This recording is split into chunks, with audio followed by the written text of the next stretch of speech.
பக்கத்து வீட்டுக்காரனுக்கு நம்ம வளர்ச்சி பிடிக்காது, சொந்தக்காரனுக்கு நம்ம வாழ்றதே பிடிக்காது. சோத்துக்கே பிச்சை எடுத்தாலும் சொந்தக்காரங்களை நம்பவே கூடாது. வடிவெடுக்க எண்ணெயில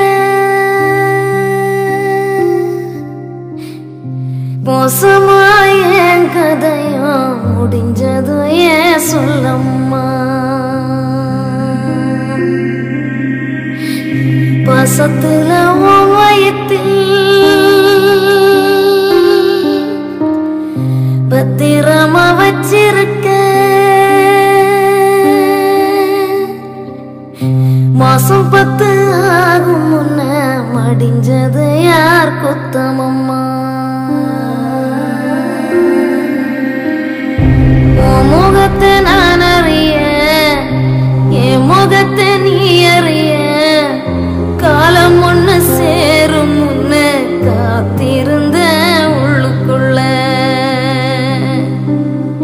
தாயே நீ முத்தமிட, தாங்கி என்ன தொட்டிலிட, ஆசைப்பட்ட